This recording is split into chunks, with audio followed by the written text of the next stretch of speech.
അസ്സലാമു അലൈക്കും വറഹ്മത്തുള്ളാഹി. ലോകത്ത് വെച്ചുകൊണ്ട് ഏറ്റവും രസകരമായ ചരിത്രമാണ് ബഹുമാനപ്പെട്ട യൂസുഫ് നബി അലൈഹിസ്സലാമിന്റെ ചരിത്രം.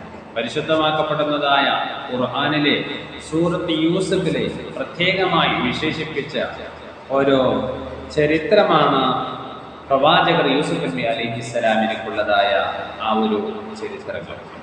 നിങ്ങൾക്കറിയുമോ, ബഹുമാനപ്പെട്ടവര് ഒരു ദിവസം ഒരു സ്വപ്നം കാണുകയാണ്. ചെറിയ കുഞ്ഞിക്കാലത്ത് കുട്ടിയായിരിക്കുന്ന സാഹചര്യത്തിലാണ് സ്വപ്നം കാണുന്നത്. ആ സ്വപ്നത്തില് സൂര്യനും ചന്ദ്രനും 11 നക്ഷത്രങ്ങളും യൂസുഫ് നബി അലൈഹിസ്സലാമിന് സുജൂദ് ചെയ്യുന്ന വിധത്തിലാണ് സ്വപ്നം കണ്ടത്. ഈ സ്വപ്നം കണ്ടപ്പോ നേരെ പോയി യൂസുഫ് നബി അലൈഹിസ്സലാം തന്റെ പിതാവിനോട് പറഞ്ഞു. ആരാണ് പിതാവ്? യാക്കൂബ് നബി അലൈഹിസ്സലാം. ആ പിതാവിനോട് സ്വപ്നത്തിനെ കുറിച്ച് പറഞ്ഞപ്പോ യാക്കൂബ് നബി അലൈഹിസ്സലാം പറയുകയാണ്, നിന്റെ സഹോദരന്മാരോട് ഇതൊന്നും നീ പറയരുത്. അവരെ നിനക്കെതിരെ കുതന്ത്രം പ്രയോഗിച്ചേക്കാം, ഏതെങ്കിലും തരത്തിൽ നിങ്ങൾക്ക് ബുദ്ധിമുട്ടുകൾ ഉണ്ടാക്കിയേക്കാം. അതുകൊണ്ട് തന്നെ ബ്രദർസിനോട് ഈ വിഷയം പറയരുത് എന്ന് യാക്കൂബ് നബി അലൈഹിസ്സലാം പറയുകയാണ്. അങ്ങനെ സ്വപ്നത്തിന്റെ പൊരുളറിഞ്ഞതായ യാക്കൂബ് നബി അലൈഹിസ്സലാം ഉടനെ തന്നെ യൂസുഫ് നബി അലൈഹിസ്സലാമിനോടുള്ളതായ സ്നേഹം അധികരിക്കുകയും വർദ്ധിക്കുകയും ചെയ്യുകയാണ്. അതോടെ സഹോദരങ്ങൾക്ക് അസൂയയും കൂടെ. ബാക്കിയുള്ളതായ സഹോദരന്മാരെക്കാൾ ഏറ്റവും കൂടുതൽ സ്നേഹവും ബാക്കിയുള്ള മക്കളെക്കാൾ ഏറ്റവും കൂടുതൽ സ്നേഹവും വാത്സല്യവും ഉണ്ടായിരുന്നത് യൂസുഫ് നബി അലൈഹിസ്സലാമിനോടാണ്. കളിക്കാരെന്ന് പറഞ്ഞുകൊണ്ട് യൂസുഫ് നബി അലൈഹിസ്സലാമിനെ കൊണ്ടുപോയി അവര് കിണറ്റിൽ ഇടുകയാണ്.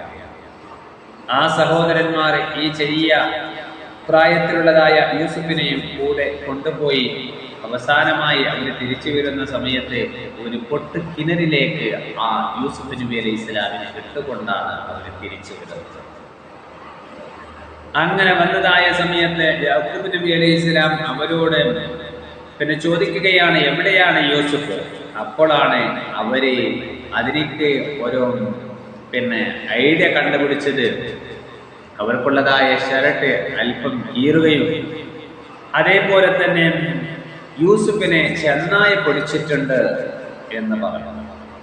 ആ കീറിയതായ വസ്ത്രത്തിൽ അല്പം രക്തം സ്പർശിക്കുകയും ചെയ്യുകയാണ്. എന്നിട്ട് തന്റെ വാപ്പയോട് പറഞ്ഞു, യൂസുഫിനെ ചെന്നായ പിടിച്ചു കൊണ്ടുപോയിട്ടുണ്ട്. അങ്ങനെ പിതാവ് ഈ ഒരു വിഷയം കേട്ടപ്പോൾ യൂസുഫ് നബി അലൈഹിസ്സലാമിനെ ഒരു യാത്രാ സംഘത്തിന് ലഭിക്കുകയാണ്. യാക്കൂബ് നബി അലൈഹിസ്സലാം ആകെ തളർന്നു.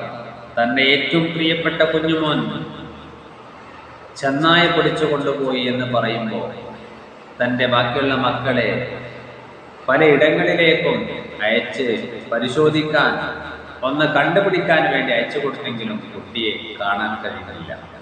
അവസാനമായി ആ വഴിയിൽ വരുന്നതായ യാത്രാ സംഘം കുട്ടിയുടെ ശബ്ദം നിലവിളി കേൾക്കുകയാണ്. ചെറിയൊരു പൊട്ടുകിണറിൽ നിന്ന് ശബ്ദം കേട്ടപ്പോൾ യാത്രാ സംഘം വണ്ടിയിൽ നിന്ന് ഇറങ്ങി നേരെ ആ കിണറിലേക്ക് എത്തി നോക്കുകയാണ്. അവിടെയാകുമ്പോൾ ചെറിയൊരു കുഞ്ഞിയുടെ ശബ്ദം. ഉടനെ തന്നെ അവരെ കയറും മറ്റും ഉപയോഗിച്ചുകൊണ്ട് പെട്ടെന്ന് ആ കുഞ്ഞിയെ രക്ഷപ്പെടുത്തുകയാണ്. രക്ഷപ്പെടുത്തിയെന്ന് മാത്രമല്ല, സുന്ദരനായ കാണാൻ അഴകുള്ള അതിമനോഹരമായ ഈ കുഞ്ഞിനെ അവർ യാത്രാ സംഘത്തിൽ അവരോടൊപ്പം കൂടുകയും അവരെ നേരെ കൊണ്ടുപോയി ഈജിപ്തിലെ ചന്തയിൽ ആ കുഞ്ഞിനെ വിൽക്കുകയും ചെയ്യുകയാണ്. പഴയ കാലങ്ങളിൽ മനുഷ്യരെ വിൽപ്പന നടത്തുക എന്നുള്ളത് സ്വാഭാവികമായിരുന്നു. അങ്ങനെ ആ ചന്തയിൽ പോയി കുഞ്ഞിനെ വിൽക്കുകയും ഒരു ദിവസം ഈജിപ്തിലെ രാജാവും രാജ്ഞിയും ആ ചന്തയിലേക്ക് വരികയാണ്. വരുന്ന സമയത്ത് നോക്കുന്ന കൂട്ടത്തിൽ നല്ല സുന്ദരനായ ഒരു കുഞ്ഞ് ആ ചന്തയിൽ നിൽക്കുന്നതായി കണ്ടു. ഉടനെ തന്നെ അതിനെ അവര് പണം കൊടുത്ത് വാങ്ങുകയും രാജ്ഞി പറഞ്ഞു, നമ്മൾക്ക് മക്കളില്ലല്ലോ, നമ്മളുടെ വീട്ടിൽ വളർത്താനാകും എന്ന് പറഞ്ഞുകൊണ്ട് ആ ചെറിയ കുഞ്ഞുമോനെ വാങ്ങുകയും അവരുടെ കൊട്ടാരത്തിലേക്ക് യൂസുഫിനെ കൊണ്ടുപോവുകയും ചെയ്യുകയാണ്. ഈജിപ്തിലെ മന്ത്രിയായ അദ്ദേഹത്തിൻ്റെ കൊട്ടാരത്തിൽ വെച്ചുകൊണ്ട് യൂസുഫ് നബി അലൈഹി സ്വലാം നല്ല രീതിയിൽ വളരുകയാണ്. ചരിത്രം തുടരും.